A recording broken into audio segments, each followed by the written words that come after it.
আসসালামু আলাইকুম প্রিয় শিক্ষার্থীরা, এই ভিডিওতে আমরা ক্লাস 9-10 এর ইংরেজি বইয়ের 176 পৃষ্ঠার অ্যাক্টিভিটি এ এবং বি এর মধ্যে যে কোয়েশ্চেনগুলো দেওয়া আছে সেগুলোর উত্তর নিয়ে আলোচনা করব। আমাদের আগের ভিডিওটি থেকে সাবস্ক্রাইব করেছে রানা, থ্যাংক ইউ রানা। আমাদের আগের ভিডিওটিতে সাইমা কমেন্ট করেছে, ধন্যবাদ স্যার, ওয়েলকাম সাইমা।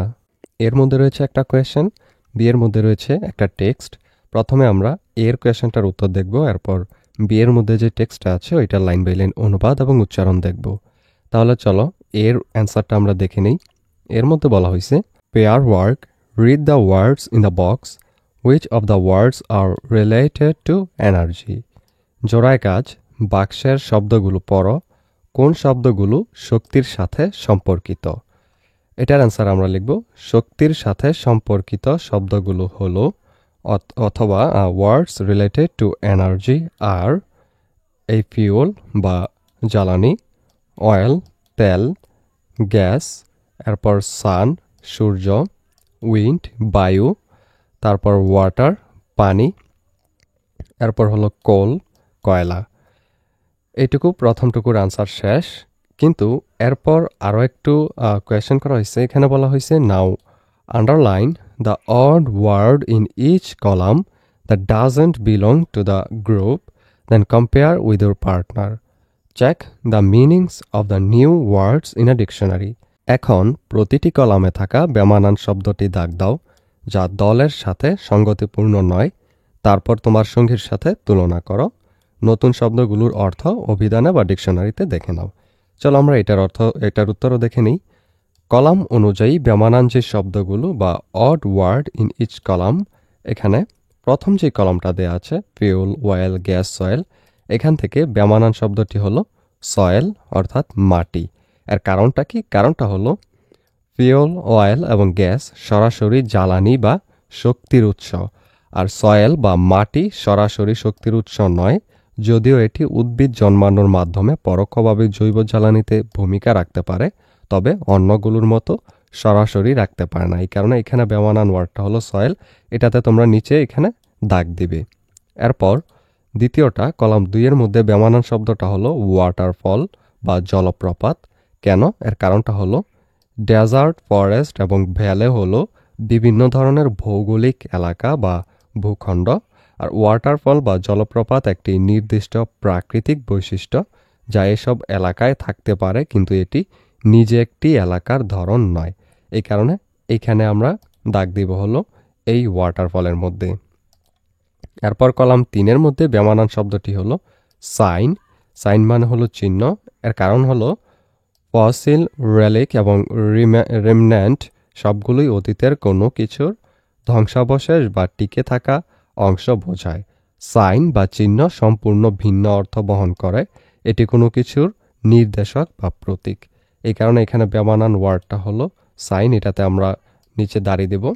এরপর কলাম 4 এর মধ্যে বেমানান হলো কোল বা কয়লা। এর কারণটা হলো সান, উইন্ড এবং ওয়াটার বা জলবিদ্যুৎ সাধারণত নবায়নযোগ্য শক্তির উৎস হিসেবে বিবেচিত হয়, আর কোল একটি জীবাশ্ম জ্বালানি এবং এটি অনবায়নযোগ্য। এই কারণে এখানে বেমানান ওয়ার্ডটা কোল, এটার মধ্যে আমরা দাগ দিব। এরপর দেখো বিয়ের মধ্যে একটা টেক্সট দেওয়া আছে, চলো এটার আমরা অনুবাদ এবং উচ্চারণ দেখে নিই। এখানে বলা হয়েছে read the text and answer the following questions. পাঠ্যটি পড়ো এবং নিচের প্রশ্নগুলোর উত্তর দাও। এখান থেকে শুরু। In a speech at the 19th Science Congress, internationally acknowledged scientist and former India President Mr. APJ Abdul Kalam mentioned a very important aspect of this mankind's future energy crisis.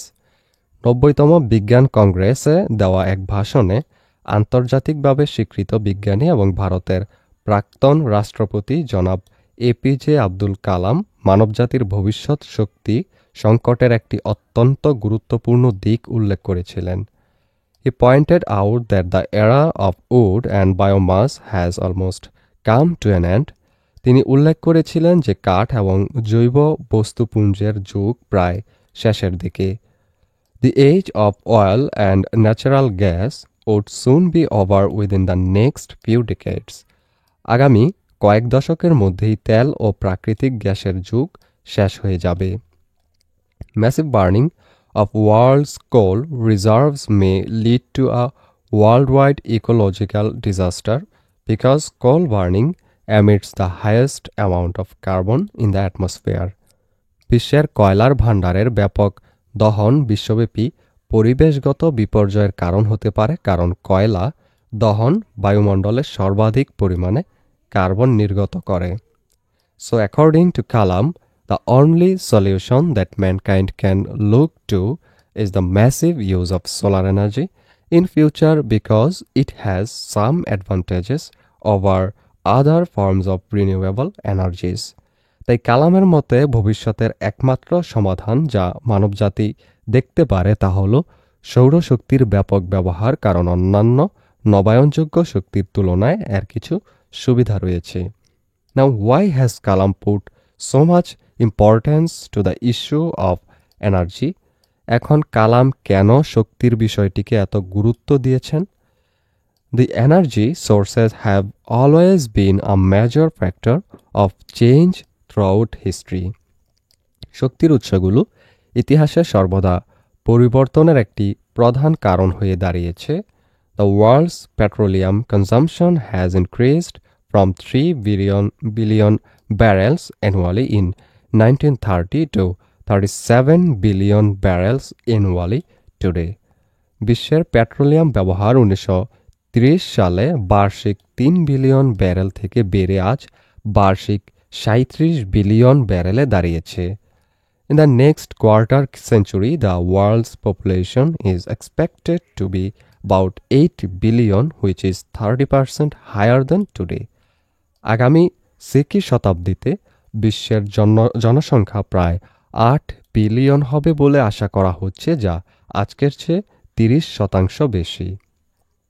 Developing countries will grow their economies about 2 times faster than industrialized countries.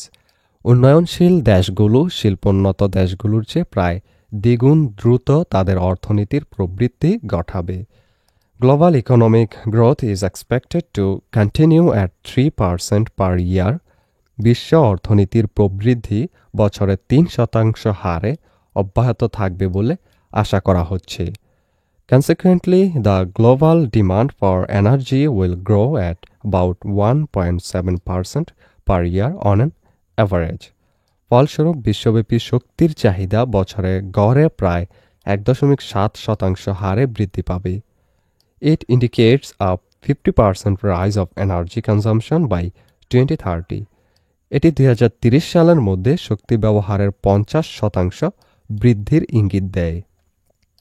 If the world's daily petroleum consumption is 100 million barrels, now it will rise to 150 million barrels by that time.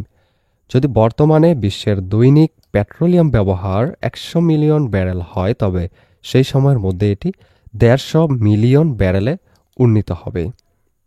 The present reserve of hydrocarbon energy resources is limited and it will not be sufficient to meet the future energy challenges of the world. Hydrocarbon শক্তি সম্পদের বর্তমান মজুদ সীমিত এবং এটি বিশ্বের ভবিষ্যৎ শক্তি চ্যালেঞ্জগুলো মোকাবিলা করার জন্য যথেষ্ট হবে না। Hence, leading industrial countries have taken initiatives to use alternative energy sources, mainly known as green or renewable energy sources. তাই প্রধান শিল্পোন্নত দেশগুলো বিকল্প শক্তির উৎস ব্যবহার করার উদ্যোগ নিয়েছে, যা মূলত সবুজ বা নবায়নযোগ্য শক্তির উৎস হিসেবে পরিচিত। The bottom line of Kalam's speech indicates the concern of mankind in the 21st century.